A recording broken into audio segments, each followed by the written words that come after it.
And this is our first podcast together. This is Souls in Bloom, where we are going to have open, candid conversations about topics that we hope to inspire you and help you with your personal growth.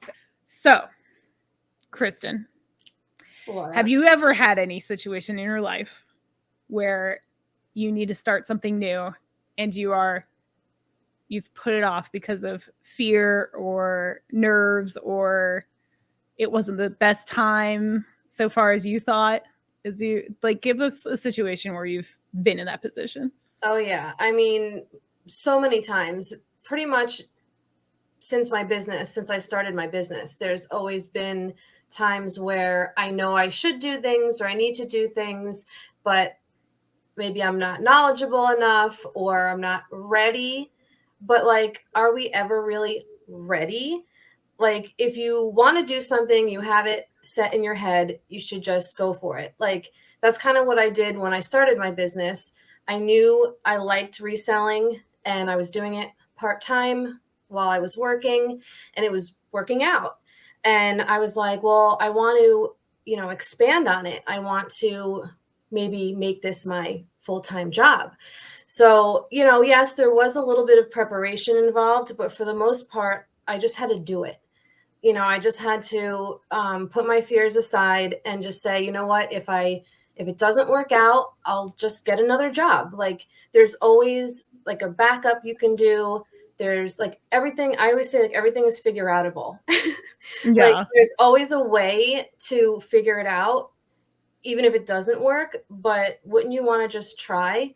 Like, I actually see, like, I heard this somewhere and I don't remember where I heard it now because I listen to a lot of podcasts and read a lot of books, but someone said, is it one day or day one? Yeah. So like, are you going to just keep saying, oh, one day I'll do this, one day I'll do that? Or are you going to say, this is going to be my day one? Yeah.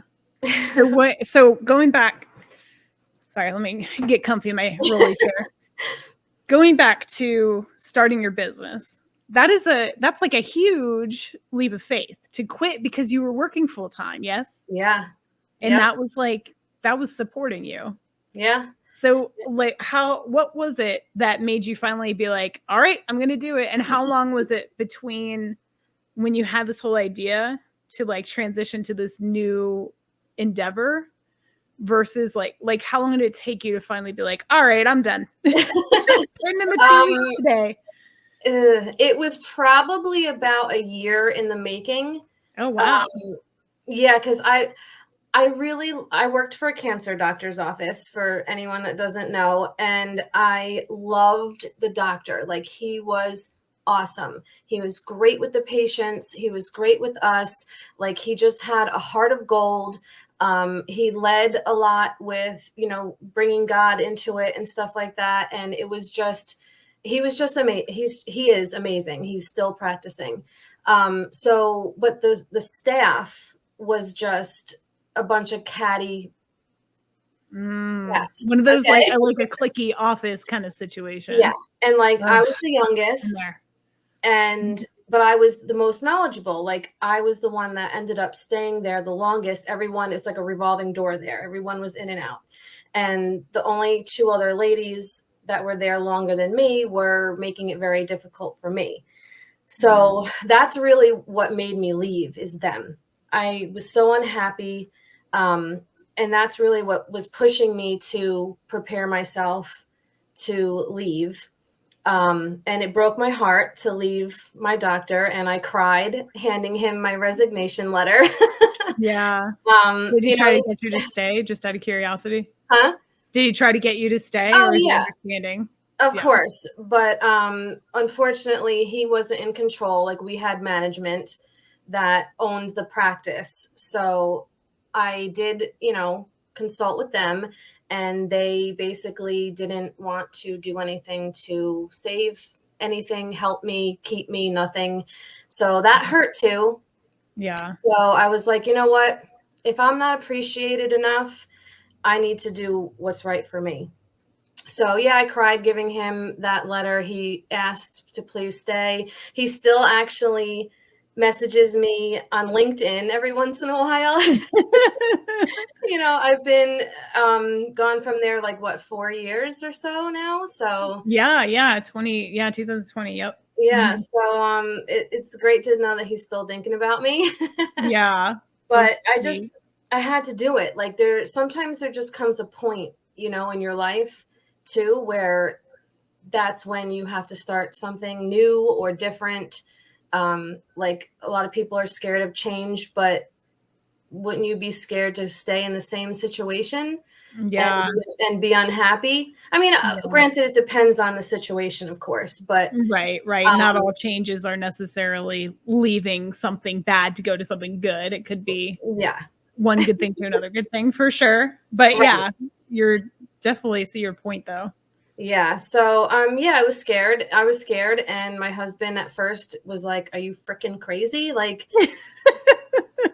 you have a stable job, like, with benefits and everything like that." And I'm like, "But like, I'm not happy." So, like, you also have to consider your own happiness and your own mental health and well-being and stuff like that, you know?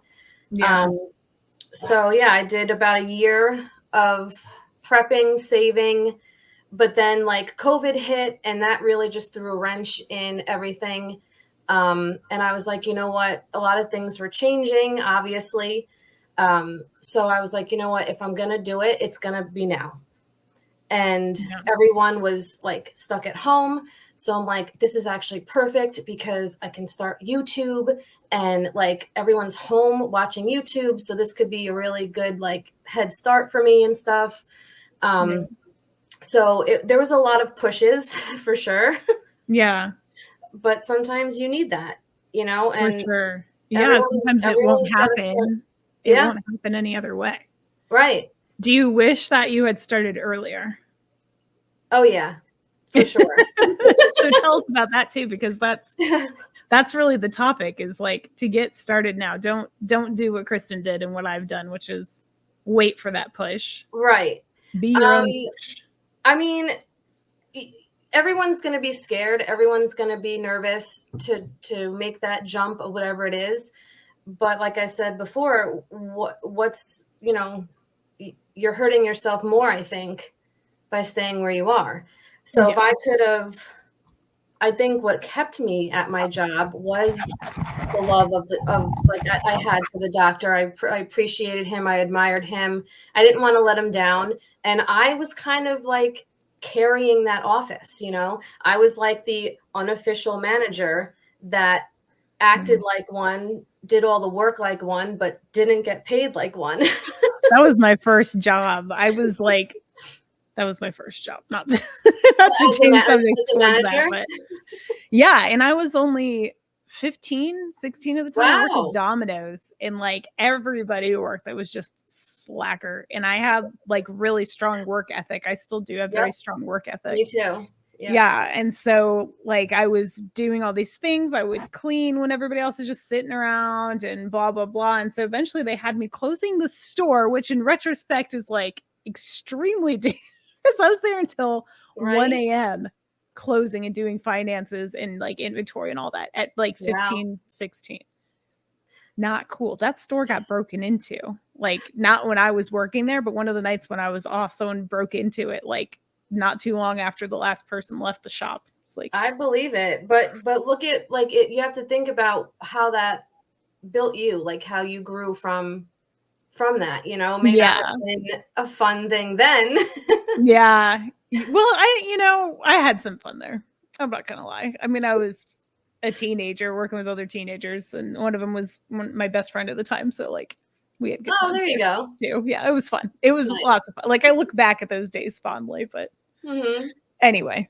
Those But were the going, days. yeah, exactly. Those first jobs. Oh, they're a Yep. little crazy. But anyway, I've been working since I was 14. So Me too. really, we Yeah. have a lot in common in the Yep. working field. That's so funny. I know. And here we are with my nephew who's 16 and he's just chilling. Well, good for her, I guess. I'm gonna try to get my kids to be the working type, but I I don't foresee that happening. But Right. anyway, we'll see. Um, okay, so starting things. I have a story too, but it's not really related to a job, but I do have a job story as well in my husband's case. But Mm-hmm. I do feel like getting started on doing things and waiting for the perfect time, just like it's a subject that like expands upon many fields of life or however you want to say it. And for me personally, and I know you don't have kids, I don't know what your plans are there, and I'm not going to judge one way or the other, but I will say that I've wanted to be a mom a long time. I had a kid and I was overwhelmed as hell by that kid. Love him to pieces. He's my I believe it. Yeah, it you know, that first one just like rocks your world, man, because you're so used to just living an independent life essentially.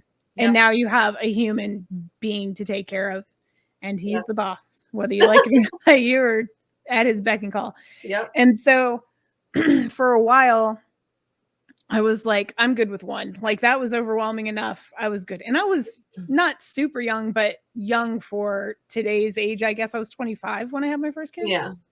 And I feel like as you get older, your idea of it changes a little bit. And it did for me. However, my oldest, I don't know if you know this or not, but my oldest is high functioning autistic. And so in the beginning, he's a lot better now. He can communicate very well and he's doing well in school and all that stuff. In the beginning, though, he had a lot of speech issues. He had what's called echolalia. I've never heard it said to me. I've only read it. So I hope I'm pronouncing it right. But in a nutshell, it's like you can only respond with responses you've heard already. So like, in other words, his big quote in our family was fresh milk. So you'd say like, hey, Des, do you want some fresh milk? I used to ask him that all the time because when his cup was like sitting for a while, his milk was old. Yep. So I said, do you want some fresh milk? And he would say fresh milk. And so that's how he asked for milk. He didn't say, man, milk, please. He couldn't say that. He would just say fresh milk, like as a question. Mm-hmm. And so in extreme cases of it, that can be their entire life is talking that way. So like instead of like person saying, oh, it's sunny outside, they would say something like the sun is shining. But like, I don't know. It's hard to explain it, but they can't formulate their own sentence from scratch. They have to repeat things. Gotcha. And yeah, it was pretty wild because he was an early talker too, which is really strange. And then it was like he hit this setback and we didn't know how severe it was going to be. And so I did start thinking about a second kid, but I was so concerned about the first one that I put off the second one. Yeah. And I thought, well, I'll wait and see how this goes. Like, I don't know if he's going to need special care but it's not like he was incapacitated or anything like that.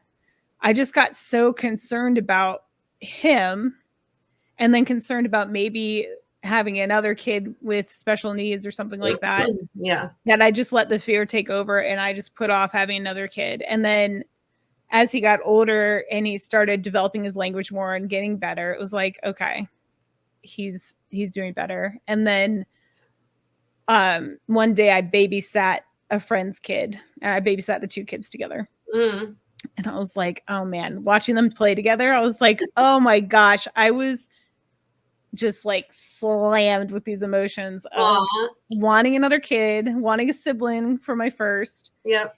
And then after I finally like crested that feeling, it took us, like my first kid, we got pregnant immediately. The second one, it took 5 months and then I had a miscarriage and then we took a break for a couple months and then took another 5 months to get pregnant. So it was like between me just putting it off and like, I don't know, should I, like waiting for the perfect feeling and emotion, all that. And then the actual like act of making it work. There's a 5-year, I guess it was 4 years that I had this feeling, and then a 5-year age gap between the two of them. It's almost exactly 5 years age gap. And then we had a third, so which was somewhat quick. They're like less than 2 years apart, but it was like, I have such regrets about not starting earlier to try for that second kid. And now we have this 5-year age gap between 1 and 2, and it just like, I really, now that I have these kids running around, I'm like, I wish I had done it sooner, because either we would have stopped at 3 and now like our kids would be older. We can go start doing like older kid things, like go on these vacations and bike rides together as a family and blah, blah, blah. Yep. The other thought is like, we could have squeezed in one more in between 1 and 2. Like I would have been totally fine with having a 4th one. I'm too old for that crap now, but you know. But if I had You started never know. I sooner, mean, there's people in their 50s having kids now. oh gosh, I don't want to be one of them. Like I can hardly, my body's falling apart already. I can't imagine what a 4th kid Right? would do to it. Jeez, that's what I'm saying. Like, I Yeah. don't get it, but yeah, Yeah. no kids for Kyle and I, but you know, Yeah. I can appreciate them. And my nephew, you know, he's 16, so I'm very close with my sister, so I got to help and watch him grow up. So Oh, that's nice. That's yeah, nice to so, have that experience. I yeah. don't have to deal with all late night baby stuff. Right? Here you go, sis. Yeah. Have him back. You can have him now. Yeah, but point being, that's a pretty common one too, is people like switching jobs is obviously very common. Yep. Whether to have kids or not is very common too, as far as like waiting for your finances to be perfect and like this, Mhm. that, or the other to be perfect. Like, y'all, you'll figure it out. If Yeah. you're in that boat and I'm speaking to you, you'll figure it out. You have no other choice. As my husband says, he says this, he says, you're human, you'll figure it out. And Yeah. it's so true. It's like no matter what your situation is, whether you're doing the job, the baby, the new weight loss thing, that's the boat I'm in right now. Is trying to do this weight loss thing. Mhm. It's like just do it. You'll figure it out. Yep. It doesn't have to be perfect, and you'll figure it out as you go. Yes. Like maybe you'll learn a little more as you go, and because you're trying whatever you're trying, you're going to get better at it, and you know things will evolve. So you know you just gotta put that foot in the right direction. And I mean, hell, you guys can even dare yourself, you know, like double dog dare you to, you know, get started, you know, do that thing. Yeah. Oh man, if you have a friend that's like going through this too, definitely get in touch with them and start encouraging each other to do the Right. thing, whatever the thing is, Yeah, because even like an accountability thing, you know. yeah, Well, because too. I had this like day of babysitting and the emotional like, "Oh, I am ready now. Let's finally do it." Kristen had her final push out the door from her lovely caring coworkers. So, but sometimes you're not necessarily, you have to start this stuff by yourself. So Yeah, weight loss is like a perfect example of that. Nobody's going to push you to do it unless you've got like some like family members or something that's concerned about your health and or something along those lines, or a yeah, doctor that's telling you. But a lot of times it's just, and maybe not even weight loss necessarily. Like I like to think personally, I'm not really, my goal isn't weight loss. My goal is health and strength. I want to be stronger. I just want to be healthier. The weight yeah. will follow probably. I love So that. yeah, but I don't have, I don't have anybody telling me that. I mean, I was just in the Mhm. hospital and they're like, "Well, you seem healthy." I'm like, "I'm glad you think so." But like I feel it. I Mhm. feel slow. I feel sluggish. And like Yeah. after being sick, I feel that I'm much weaker than I used to be and all those things. And Mhm. I was starting to do the thing. I've done this before with weight loss. For the record, y'all, I used to weigh almost 200 pounds and I lost a lot of weight after I No had my first way. kid.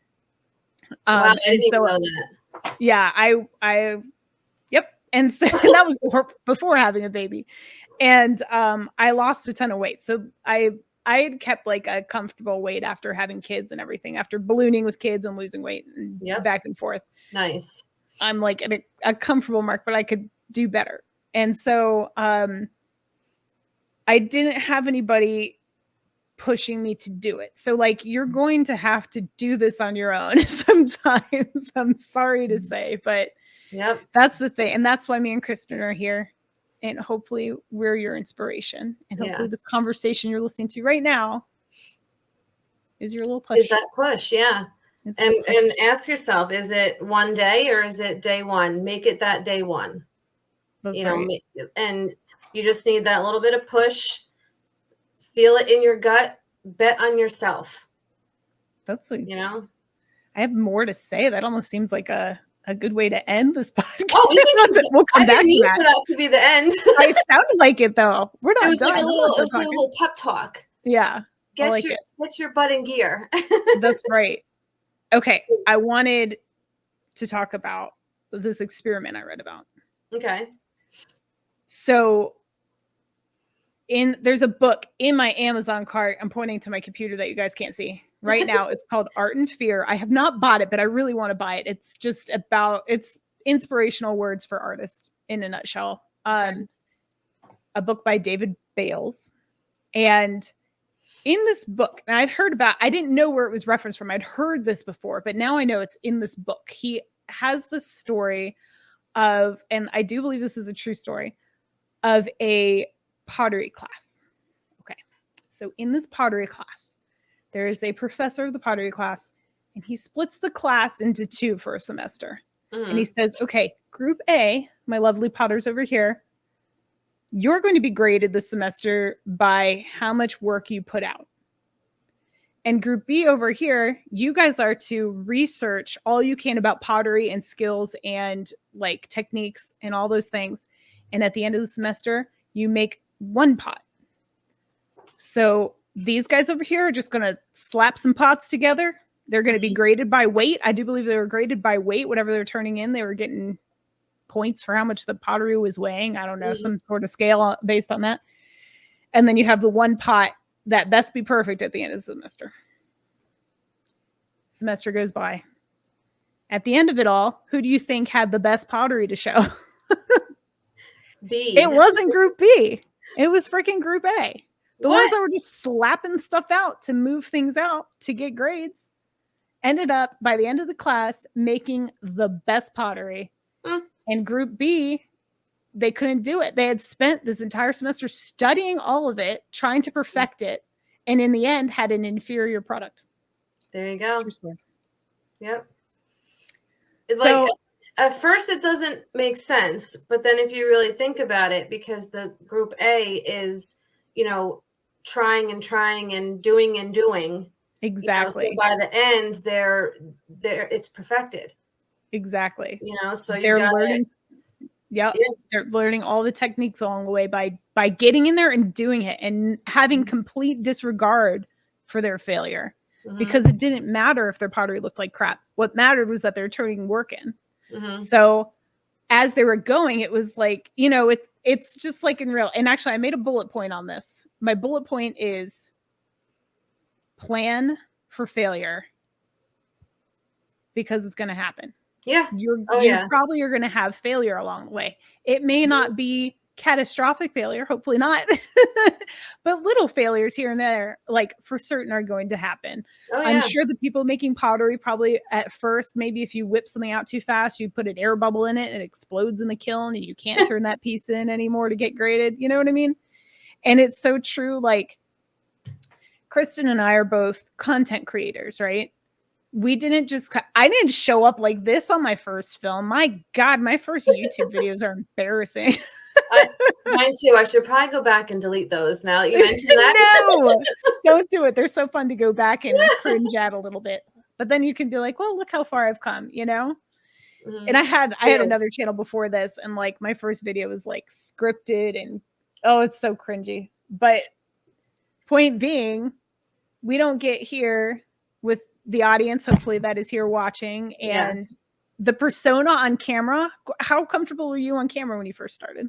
I'm still not comfortable on camera.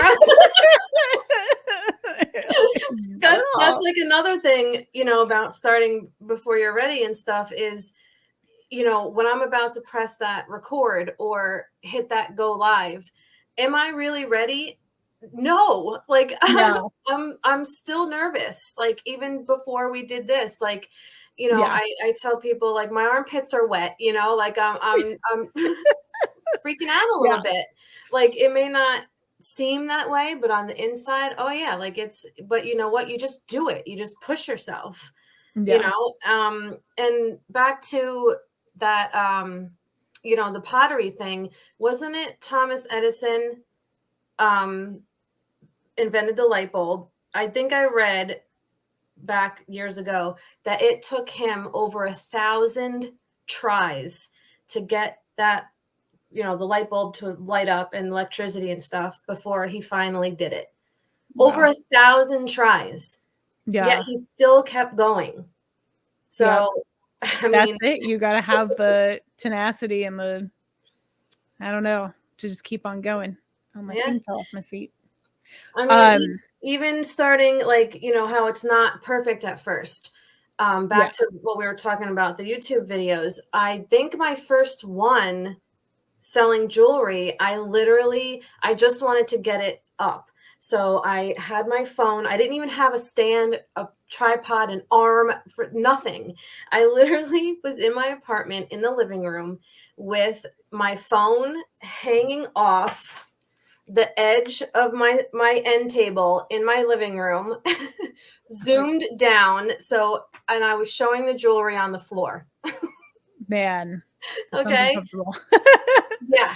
I think I got maybe 20 pieces before like my legs fell asleep. I was like, all right, I gotta cut this off. I've unboxed things on the floor before, for sure. There's a lot of adjusting. I'm like, okay, that foot's falling asleep. Let me get the other one. Yep. Okay. I mean, cross the legs the other way. You evolve. Like I didn't have a desk. I didn't have, anything. And you just figure it out as you go. And people still to this day ask me or email me, how do you do it? How are you so successful in this and that? And how do you do this? I'm like, trial and error, literally. Yeah. Like just doing it and pushing yourself, and you get to where you want to be. You just keep going. Yep. For sure. I think that's the biggest takeaway is to just start. I will say, let me make a suggestion to anybody out there watching, and you let me know if you agree or disagree. I'm reading my notes. Sorry for looking down. I know, I was doing that too. Yeah, because we actually prepped for this podcast, y'all. So my advice, if you're really having concerns about like, ooh, should I not? I would say like reach into yourself and ask what your fears are, first of all.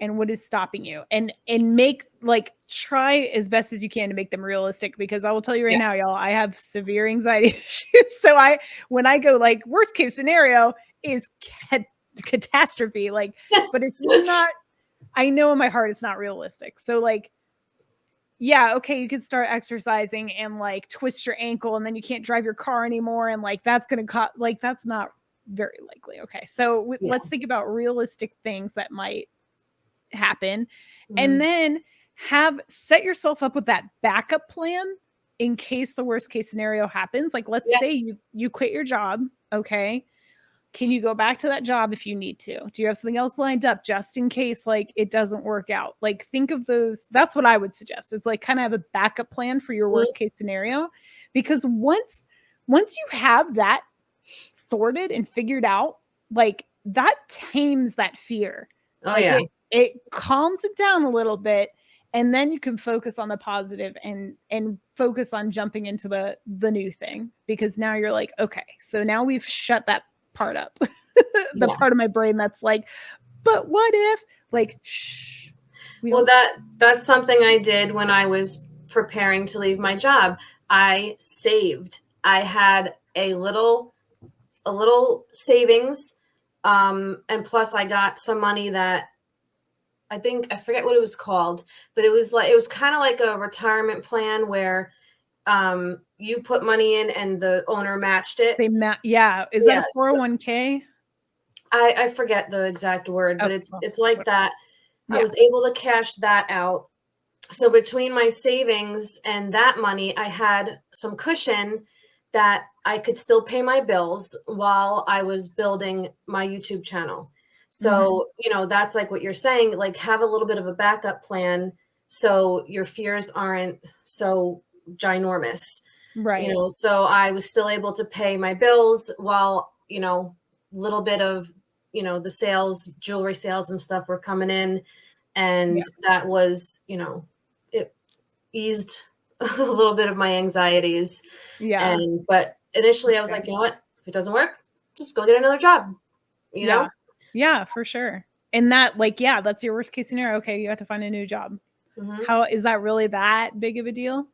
Versus staying where you are, where you're clearly unhappy because you're thinking about the change. So, like, Yep. Do you want to be complacent and content in misery, or do you want to try to better yourself and better your life? And I've actually told this to a bunch of subscribers that have reached out to me, or like responded to my newsletter and stuff. And I always tell them, you're not a tree. You're not stuck. You can, if you really want to do something, and it could be anything, it doesn't have to be job related. If you really want to do something, you will find a way to make it work. And you will make it work. That's true. If you want it to work, it'll work. You'll find a way. That's so true. No, it's just so darn accurate of a statement, because that's just, sorry about the strap. That's life in general, it's like you make time for the things you want to do. You really do. I do it now. For what is that phrase? Not despite myself, but like, it not in my best interest, but in my worst interest. Like, I put the things off I need to do, like lawn work or like XYZ, in favor of doing the pleasurable things, like playing disc golf or doing some art or whatever. You prioritize the stuff you want to do, and you will do that in this case too. If you really, like Kristen said, if you really want to, you'll make it happen. And it's true. It's so true. And gosh, too, you could, like, just what I'm talking about now, putzing around doing stuff you don't really need to be doing. How much of that time that you're wasting, really, can you put towards the goal, whatever that goal is? Or can you coincide these things somehow? So, like, for example, the yard work. Maybe you really want to listen to a wonderful motivational podcast, but you got yard work to do. How can we combine those things? Can you put it on your phone and on headphones and then go do yard work at the same time to try to, like, make those things happen together, for example? Because the other thing too, like in your case, you're like over there, but I guess I got to point the opposite direction. The other thing too with Kristen is you didn't just like, all right, money's saved up, time to quit. Like, you were kind of like trickling into your new job, your self-employment. Yes, you didn't just like cut it off and there we go. Sort of like I did reselling part-time for 4 years. Then I quit my job. Then I did everything full-time. But when I handed in my resignation and when I quit, it was not calculated. Like, I did not plan like the day or anything like that. Things just started to get really crappy at my job while I was still building up my reselling business. Right. So I knew I had to like kick everything into gear and be like, all right, you know what? I physically and mentally can't handle this crap anymore.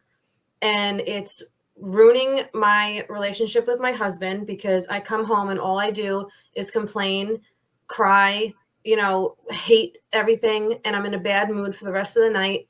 So, enough was enough. So I was like, and then of course COVID hit and I'm like, you know what, I just got to do something, something has to happen. So I did definitely push myself. It was not completely planned. But sometimes it gets to that point, but sometimes you don't want it to. Yeah, for sure. Well, I guess what I was trying to get at is that you don't have to have this drastic, like, one day you're doing it and then, or like one day you're not doing it and the next day you are. Like, you can gradually ramp up to these things, whatever the task is. You know what I mean? You don't have to go all in with the new business or the new YouTube channel or whatever. You want a new YouTube channel? Just start the channel and put out some shorts. Don't worry about these long form contents and how you look on camera and XYZ. Just get the feel for it. Record your cat for 2 seconds and just put it out there and just get, you know what I'm saying? Like, or give yourself a deadline. Be like, okay, this is what I want to do. And I'm going to pick a day on your calendar and just write that you're going to start doing this, and maybe the next week do this, and just kind of maybe build up to what you're trying to do. I mean, I kind of was doing that when I made my motivational planner. I had no clue how to make a freaking planner. And then on top of that, how to self-publish it. I mean, my idea was way over my head, my own head, you know? Yeah. But Yeah. I gave myself a deadline and I said, okay, well, today we're going to research um, how to put together a planner. Like, let's look on Canva. How do we do that? Like, what do I want it to look like? Blah, blah, blah, blah, blah. And then each, bit of time, next step was finding a website to publish it. Like, how do I do that? I don't know. Google is literally my best friend. Yeah. If you Yeah. don't know something, ask Google. And now we have Chat GPT. We have Mhm. the Meta and all that, like AI stuff. Ask questions. Yeah, for sure. It's a lot There's a easier. lot of help out there that you don't have to, and you shouldn't either. Going back to business stuff, I mean, I'm not saying that you can't ask people for help here and there, but there are so many resources. Hmm. You don't need to ask like people that are already doing it successfully necessarily. I'm not saying don't. I'm saying Hmm. there's certain situations where you shouldn't. Like, for example, when I was selling crystals and people are asking me where I get my inventory from or Yeah. something like that. Yeah. That like you first of all, that's kind of not necessarily appropriate, but second of all, like do your own like I did. We Yeah. did. Yep. We figured it out. You can do it too. We're not special people, Right. Yeah, I mean, you know? YouTube, I type in stuff in YouTube, I watch tutorials, it's a lot easier because I think we're pretty close to the same age where we don't have to go to a library anymore and go to and Yeah. go to the card catalog and, Yeah. look through books to learn things. So everything is a lot easier right at our fingertips on your phone or on the computer Yep. and, just figure it out, learn it. There's something else. There's another quote that I love. It's something like it doesn't disqualify you just because you don't know it, or something like that. You're not disqualified just because you don't know. So, learn, figure it out. No. Yeah. It And doesn't disqualify you. yeah, that's absolutely true. And just as a side comment, get yourself a notebook. I bet Kristen's got one sitting near her somewhere too. Can I let's just share for a second. This is the one I'm using right now for today. I have Uh-oh, this here it one. comes. Here comes all the notebooks, y'all. I have this one. Oh my gosh. You're putting my stash to shame right now. Okay, and each one has a different purpose. Yeah. So that So I don't get confused, or you know what I mean? she's way more organized than I am. But my point was going to be write all your things down. Everything you're thinking, your doubts, your things that inspire Mhm. you, write it down or it won't stick. Yep. And the Yep. more you write down, the more it sparks more thoughts of like how you can accomplish things or do things or XYZ. So just like Mhm. if you take nothing else away from this conversation, get a notebook. Keep notes in it that are relevant. You know what else I do? I know it's going to sound bizarre, but I know a lot of you guys do it. Talk to yourself. Sometimes you need to hear it out loud for you to either, be more clear about it, maybe figure it out, maybe come up with a solution, figure out the next step. So sometimes, even if you have no one to talk to, just talk it out loud. And I do that all the time at home. Luckily, nobody's home during the day when I'm Yeah. talking to myself. But, it helps to kind of organize my thoughts. And when you hear it out loud, it's actually a lot different than just keeping it inside. That's so funny. I've never my husband does that. He admitted that to me, but I've never, even knowing he does it, I've never considered doing that myself. But that's an interesting perspective because there's been times where I have ideas or like, Mhm. and then I start singing out loud and I'm like, wow, that sounded a lot better in my head. Yeah, see? Yeah. Yeah, and I don't do it all the time. Just when I'm deep in thought or writing it down.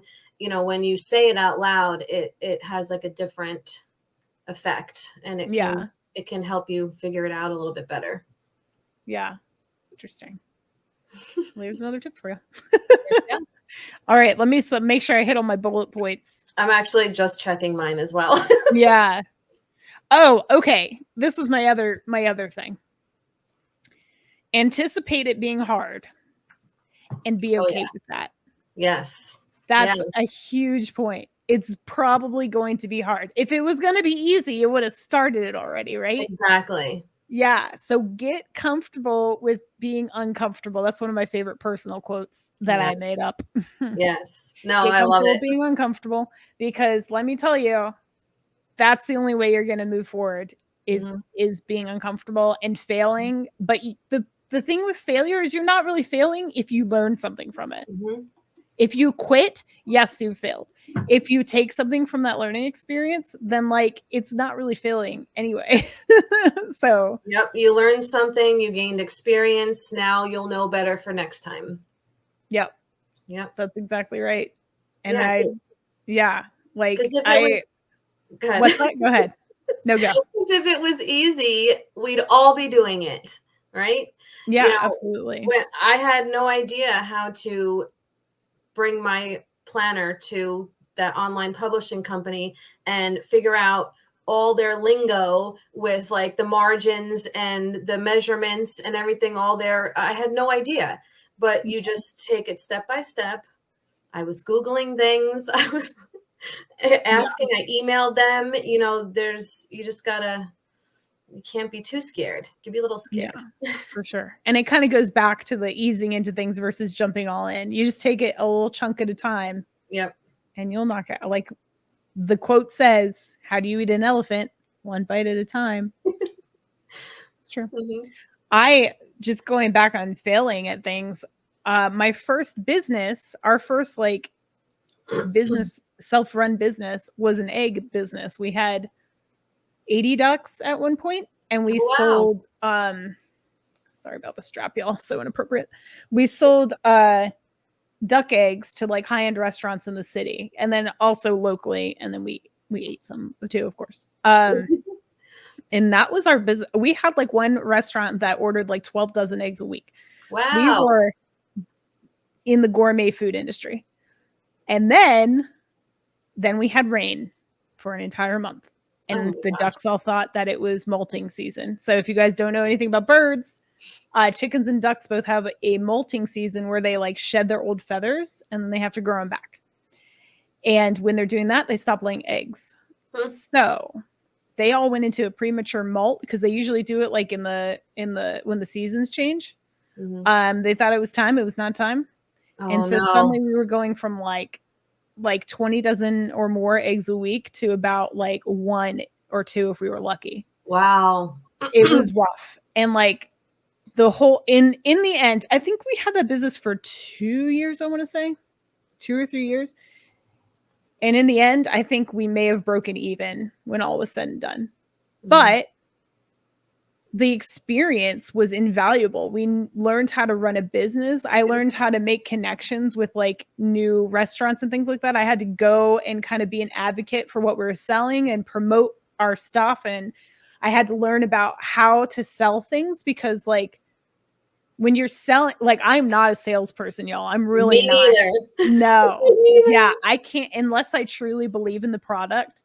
I can't sell it. If I think it's junk, you're going to know it.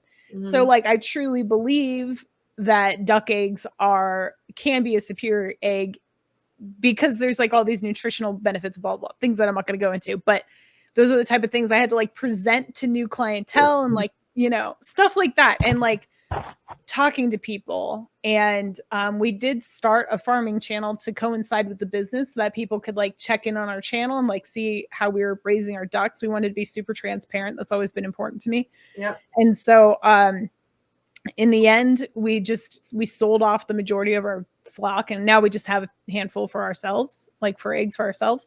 Mhm. But like I would do it all over again, knowing that like we didn't get anything out of it really ultimately, but like it was an experience. It was fun. Mhm. And also we got to do cool stuff. Like we held a fundraiser for the local animal shelter where Oh, people could come and nice. like they fed the ducks. We'd give them like sunflower seeds Mhm. and in a cup and like they could donate. any amount they wanted. And like at the end, we had a bunch of blankets and food and money to donate to the local animal shelter just so people could come and interact with our ducks. And that was fun. Wouldn't have had that experience otherwise. Yep. So like, you know, just there's so much good that came out of failure is what I'm saying. So don't let failure scare you off, because failure could be the best thing that happens in your whole experience. Yep. Failure may be even more important than the success. Just saying. Yeah. Agreed. I mean, you're definitely going to learn something either way. So what's the That's true too. What's the real, you know, negative about it? Yeah, exactly. And the thing is too, a lot of times like your failure, like I said, your failure is not like the end all be all. Depending on what it is, like you can continue trying. I mean, like something like having another kid's a little bit different, because like you either have a child or you don't. It's very black and white in that regard. But trying is not disappointing now, is it, friend? But you know, that's a little bit different of a situation. But like as far as exercising and stuff like that, like, and no, even with the baby thing, darn it, you can keep trying. There's nothing like, if you don't get the result you're expecting, that doesn't put you out of the race. You just keep trying and learn from it. And, you know, I don't know. I mean, it'll be fun trying, right? It's fun. Exactly. So I don't know. I think I've hit all my points. Was there anything else you wanted to mention? I'm looking down. Feel it in your gut and bet on yourself. Okay. Bet on yourself. I mean, or we can just dare yourself. Give yourself a dare. Double dog dare you. Give yourself a deadline. There's lots of, yeah, for sure. Deadline is a good one too. And like a reward of some sort should you succeed, because even if you fail at, like in your mind, whatever that failure is, even if you do that, treat yourself for trying. Don't be hard on yourself. Don't beat yourself up because you tried and it didn't work. It was still an experience worth having in the end. Love that. Yeah. All right. I feel like that's a decent place to end on, right? Yes. Love it. All right. Well, thank you guys. Thank you so much for joining us on our first podcast. And if you guys have any suggestions for topics you'd like to see us cover, please leave it in the comments below. Also, please check out my lovely co-host's YouTube channel. I will put it in the description box. And if you don't know her, this is Kristen D from Another Chance Resale. Any final words? Just get out there and do it. Just get out there and do it. Just get out there and do it. We'll see you in 2 weeks. See you in 2 weeks. See you in 2 weeks on the next podcast, y'all. Have a good night. Bye.